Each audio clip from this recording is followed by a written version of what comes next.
Pero sa kanyang medical ay yan ang pinangako ko sa kanya na hindi ko siya pababayaan habang buhay. 27 po ang kanyang gamot. Sana po'y maibigay rin ang kinakailangang gamot at medical attention sa kanya habang nasa ibang bansa. Dahil karapatan naman po ito ng bawat tao. Constitutional right po natin yan. Sanay po siya na mayroong nurse, sanay po siya na may doktor na nag-aasikaso sa kanya. Naikwento nga sa akin ni Atty. Mejaldea na yung unang bumisita siya sa detention cell ay nakapaa siya dahil hindi po na naipasok ang kanyang mga gamit. Alam niyo, hirap na siya mag-medyas. Hindi na niya kayang mag-medyas mag-isa. At ngayon, it took Atty. Mejaldea several days bago maipasok yung mga kagamitan na kailangan ni Tatay Digong. Mahirap talaga ang kanyang sitwasyon ngayon na nakadetain. Sa unang pagharap ni dating Pangulong Duterte sa ICC, napansin natin iba po ang kanyang pananalita. Marahil ito ang estado ng kanyang kalusugan. Sa totoo lang po, several times na po naobserbahan ko yan noon. Yung kanyang pananalita, ganun yan. Pag hindi po nibibigay sa kanya yung saktong medisina na dapat niyang inumin. Marami na pong karamdaman si Tatay Digong. Sino ba namang 8 years old na walang gamot na iniinom at walang karamdaman? Yun po ang aking kinakatakot sa ngayon, ang kanyang kalusugan at ang kanyang kaligtasan.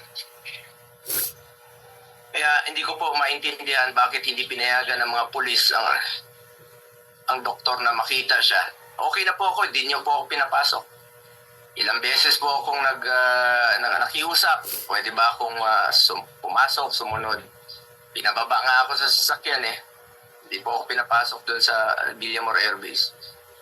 Pero nakiusap po ako na unahin na lang po yung doktor niya at yung ambulansya.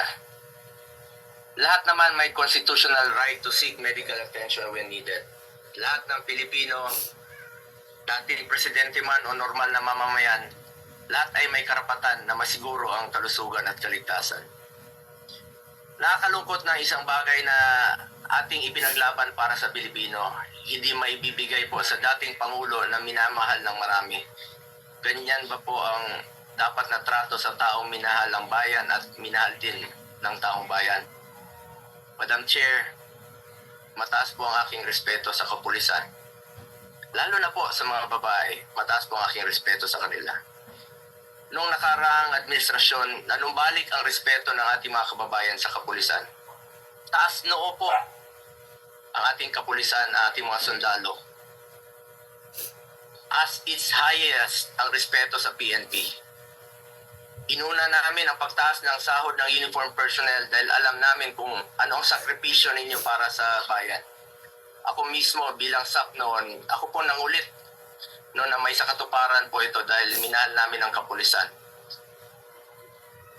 Ngunit nakakalungkot, Madam Chair, na nung nandun ako sa NAIA, nakikita niyo naman po sa video, nagtanong lang po ako sa PNP spokesperson kung saan kami dapat pumunta. Dahil sabi ni Chief PNP Marbil sa 250 po.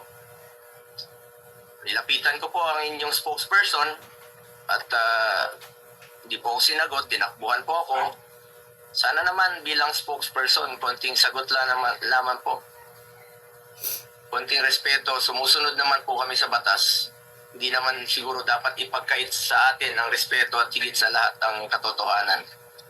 Sa totoo lamang po, ilang beses na po nagsinungaling si now Brigadier General Jean Pardo. Sana po, ma'am, bilang spokesperson, totoo lang po ang sabihin mo, alang-alang sa bayan. Your duty is to be loyal to our flag and to our country. Minahal namin kayo ni dating Pangulong Duterte. Sana, konting respeto lamang po. Kung nagawa niyo yan sa akin, magsinungaling, mas nagagawa niyo po yan sa ibang tao. Respeto lamang sana. Gaya ng pagrespeto at pagmamahal namin sa uniform personnel. Pangalawang beses na po ito na hindi ka sumagot ng totoo.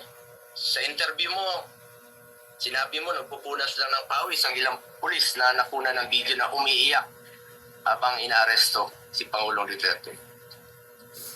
Mapigilan mo bang umiyak? Nasasaktan po yan. Doon lamang po tayo sa katotohanan at piliin nyo lang laging magsabi ng totoo alang-alang sa bayan. We must always entrust our loyalty to the Filipinos, to our flag, and to our country. Yan naman po parating sinasabi ni dating Pangulong Duterte sa inyo.